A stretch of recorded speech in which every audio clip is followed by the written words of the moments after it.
নমস্কাৰ, আজি মই আপোনালোকৰ আগলৈ লৈ আহিছোঁ অতি সহজতে ঘৰুৱাভাৱে বনোৱা নাৰিকলৰ তেল।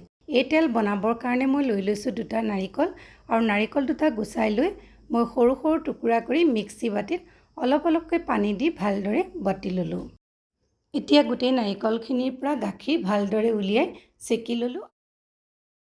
এটা বাউলত গাখীৰখিনি ঢাকন মাৰি গোটেই ৰাতিৰ বাবে ফ্ৰিজত থৈ দিলোঁ। এয়া দেখিছে, পিছদিনাখন নাৰিকলৰ গাখীৰখিনিৰ ওপৰত সুন্দৰভাৱে মলাই বান্ধ খাই গৈছে।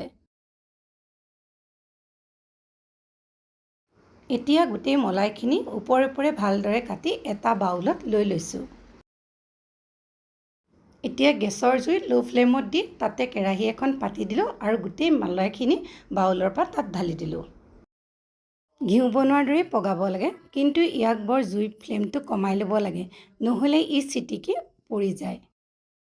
তাৰ বাবে গোটেই জেগাখিনি লেতেৰা হৈ পৰে। এয়া চাওক, এতিয়া মোৰ তেলখিনি লাহে লাহে ওলাবলৈ ধৰিছে।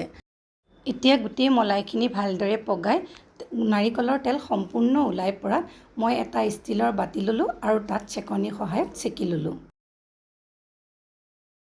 এয়া মোৰ তেল সম্পূৰ্ণৰূপে ৰেডি হৈ গ'ল।